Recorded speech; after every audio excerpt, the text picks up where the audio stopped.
नमस्कार, मी आकाश जाधव. नाबार्डच्या ग्रेड एच्या एक्झामची विद्यार्थी खूप दिवसापासून वाट पाहत आहेत. सगळ्यात स्पेशली असे विद्यार्थी ज्यांचे वेगवेगळे निकाल मागच्या काही दिवसामध्ये आलेले आहेत.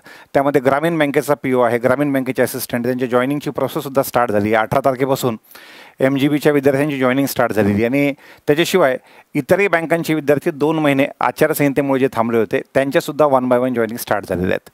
सध्या आलेल्या ॲडव्हर्टिजमेंटच्या नंतर खूप जणांची इच्छा असते की आपण हळूहळू आता रेग्युलेटरी बॉडीच्या तयारीकडे लागावं, पण ते होत असताना एक्झॅक्ट ह्यावर्षी आपण ज्या परीक्षांची तयारी करणार आहे ती एक्झाम आहे की नाही, त्याच्याशिवाय बाकी फॅक्टर्स या ठिकाणी जे आहेत ते महत्त्वाचे आहेत.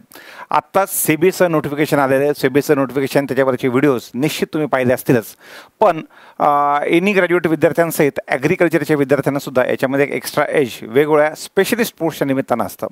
त्यामुळं नाबार्डच्या एक्झामचं अपडेट मला ह्या व्हिडिओच्या माध्यमातून तुमच्यापर्यंत पोहोचवायचं होतं. नाबार्डच्या व्हिडिओचं अपडेट हे किंवा नाबार्डच्या एक्झामचं अपडेट देत असताना निखिल सरांबद्दल मला सध्याला सांगावं असं वाटेल की निखिल सर ESI आपला जो विषय आहे इकॉनॉमिक अँड सोशल इश्यूज, हा विषय फक्त संकल्पमध्येच नाहीत तर महाराष्ट्रातल्या किंवा भारतातल्या जेवढ्या काही अग्रगण्य इन्स्टिट्यूट आहेत त्या सगळ्या ठिकाणी सध्याला ESIच्या लेक्चरची डिमांड ही निखिल सरांची आहे. सरांचा ESIचा कोर्स जो नाबार्ड ग्रेड एला IBPS SO स्केल 2ला, त्यानंतर AFOमध्ये काही अंशी म्हणा, पण SO स्केल 2चा पार्ट झाला. त्यानंतर आपला नाबार्डची एक्झाम आहे, RBI ग्रेड B आहे, नाबार्डची डेव्हलपमेंट असिस्टंट आहे, त्यानंतर IFSAची एक्झाम आहे. ह्या सगळ्यांसाठी कामाला स्पेशली रेग्युलेटरी बॉडीला कामाला असा कोर्स सध्याला आपल्या प्रथम ॲपवर उपलब्ध आहे. विद्यार्थ्यांनी सध्याला आज लास्ट डेट आहे तर संकल्प 11 हा कोड यूज करून बॅच मला वाटतं सरांची 900+ GSTमध्ये अवेलेबल असेल. सोबत अशा एक्झाममध्ये रेग्युलेटरी बॉडीच्या एक्झाममध्ये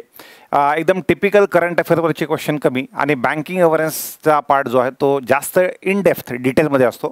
तर त्यासाठी निखिल सरच अजून ह्याशिवाय ब्रह्मास्त्रची बॅच सरांची उपलब्ध आहे. फक्त सध्याला आज 15 जून शेवटची तारीख आहे. विद्यार्थ्यांनी ज्यांना असं वाटतं आहे की पुढच्या एक्झाम आस्पायर करायचे त्यांनी सरांचा एकदा ब्रह्मास्त्र हा ट्रिओ पॅक 1.0, 2.0, 3.0 175 तासाच्या आसपास सरांनी शिकवलेलं आहे आणि त्याच्यामध्ये मेपर्यंत त्यामध्ये अपडेट्स आहेत. मेपर्यंत पुढचे सुद्धा update month by month May 2024पर्यंतचे अपडेट आहेत. पुढचे सुद्धा अपडेट 1 बाय 1 सर जे आहेत ते टाकत जातात. तर त्यामुळं ज्या विद्यार्थ्यांना पुढे रेग्युलेटरी बॉडीची तयारी करायची त्यांच्यासाठी सरांचा ESI आणि ब्रह्मास्त्र हे दोन्हीसुद्धा कोर्स जे आहेत ते निश्चित कामाचे आहेत. आपण आपल्या अपडेटवर येऊन जाऊयात.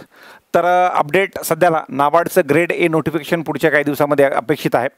त्याचं नोटिफिकेशन जे ते नेक्स्ट मंथच्या मिडपर्यंत अंदाजे 1 ते 15 तारखेपर्यंत अपेक्षित आहे.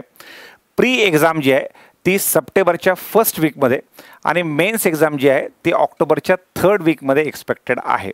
ह्याच्या आधी माझ्या अपडेटला दगा दिलेल्या एक्झामपैकी ही एक एक्झाम आहे, LICची एक एक्झाम आहे, पण बऱ्यापैकी मला वाटतं की आपली ॲक्युरसी 90%च्या वरती आहे अजूनसुद्धा. पण आताचं मला जे ते कॉन्क्रीट मला जे अपडेट जे आहेत ते नाबार्डचं मिळालेलं आहे. तरीसुद्धा हे एक्सपेक्टेड आहे की प्री एक्झाम सप्टेंबरच्या 1st वीकमध्ये आणि मेन्स एक्झाम ऑक्टोबरच्या 3rd वीकमध्ये अशा हिशेबानं लवकरात लवकर तुम्ही जे ते तुमची तयारी जे ते लागायची आहे. कारण की एकदा तुमची स्पेशली अशी विद्यार्थ्यांची जॉईनिंग झाली तर नंतर तो वेळ कमी मिळतो.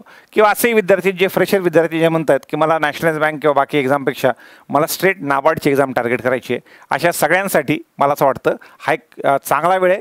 तो चांगला वेळ तुम्ही चांगल्या पद्धतीने युटिलाइज करा आणि तुमचं सिलेक्शन जे ते करून घ्या. हेच अपडेट मला या व्हिडिओच्या निमित्तानं द्यायचं होतं. धन्यवाद.